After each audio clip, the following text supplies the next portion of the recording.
In 1814, in the Weddell Sea off Antarctica, pack ice slowly, inexorably crushed the wooden hull of a ship called Endurance until its crew had no choice but to abandon it entirely.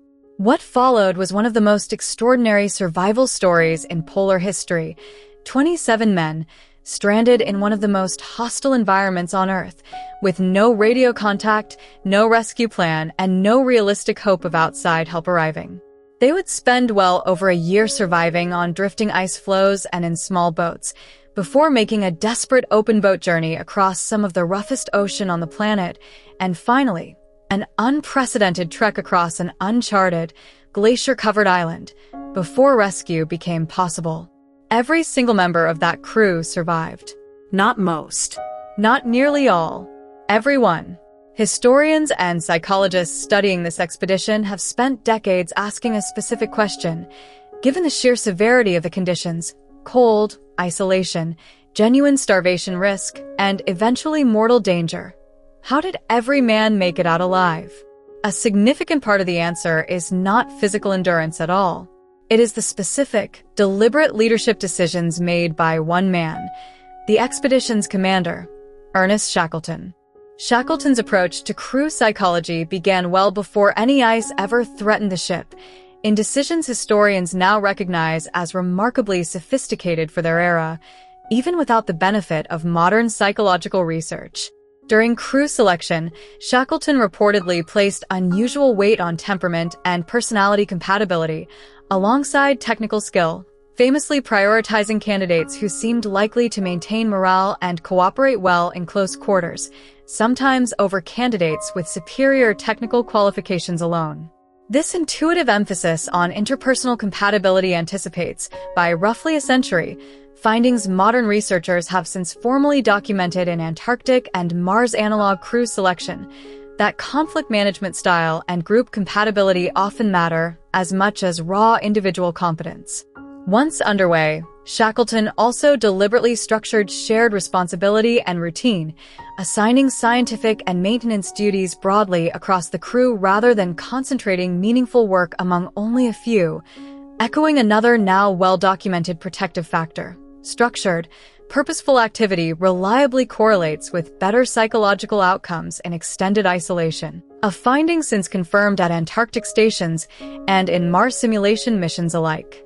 When the ship became trapped in pack ice, months before it was finally crushed, Shackleton maintained the crew's normal shipboard routines and standards as closely as circumstances allowed. Regular meals, scheduled activities, even occasional entertainment and celebrations, a conscious effort, historians argue, to preserve psychological normalcy for as long as genuinely possible before the situation grew more desperate.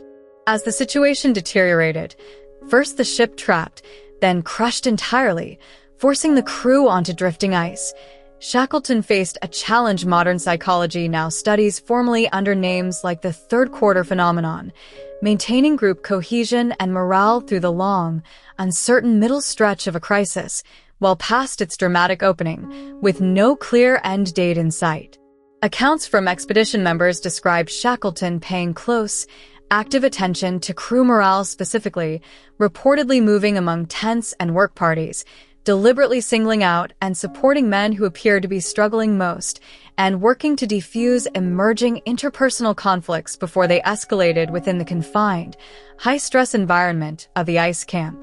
He is also widely described, in expedition accounts and later historical analysis, as carefully managing the flow of dire information to the crew, being honest about genuine dangers while deliberately avoiding language or behavior that might spread panic or despair through the group. Modern crisis psychology and leadership research broadly supports this general approach. Calibrated, honest communication that avoids both false reassurance and needless alarm tends to preserve group functioning better than either extreme.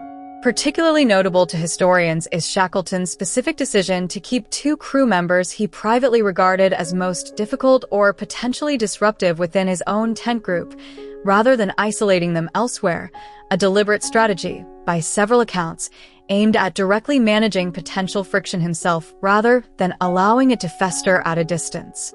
When the ice finally could no longer support the camp, Shackleton made a decision now studied specifically as a case of decisive crisis leadership.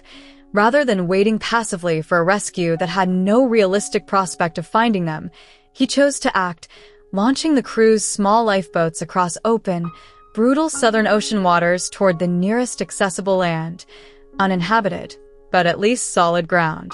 From there, judging that the full crew's survival depended on reaching a whaling station with genuine rescue capability, Shackleton selected a small crew and undertook an 800-mile open boat journey across notoriously violent seas, followed by an unprecedented crossing of South Georgia Island's uncharted, glacier-covered interior, leaving the majority of his men behind on a remote, exposed beach with clear instructions and a fellow officer placed deliberately in charge, maintaining structure and purpose for those who remained.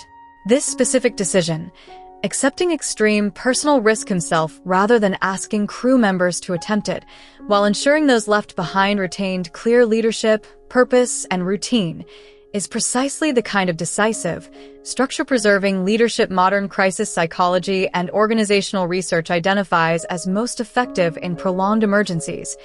Action over passive waiting, combined with deliberate preservation of order and morale for everyone not directly involved in that action. Shackleton succeeded in reaching help and returned for every remaining man. The full crew was rescued roughly 2 years after departing on what had initially been planned as a comparatively routine Antarctic expedition.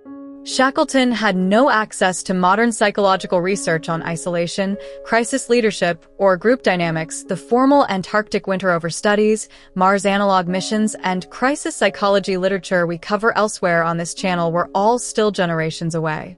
And yet, examined closely, his specific documented decisions anticipate an unusually large share of what that later research would go on to formally confirm. Careful selection for interpersonal compatibility, structured purposeful routine, active and calibrated morale management, and decisive rather than passive crisis leadership. Historians and organizational psychologists studying the Endurance expedition today frequently cite it as an early, uncontrolled but remarkably well-documented case study, precisely because Shackleton kept detailed records and multiple crew members independently kept their own diaries, giving researchers unusually rich, multi-perspective documentation of a genuine survival crisis as it unfolded in real time. The deeper lesson echoes a pattern we've now traced across cave explorers, Antarctic stations, submarine crews, and Mars simulation volunteers. Severe environmental hardship alone does not reliably determine whether a group survives psychologically intact. Leadership, structure, and deliberate attention to morale consistently matter as much, or more, than the raw severity of the conditions themselves. 27 men, trapped in one of the most hostile environments Earth offers, with no rescue plan and no outside contact, made it home. Not because the ice was gentler than it seemed.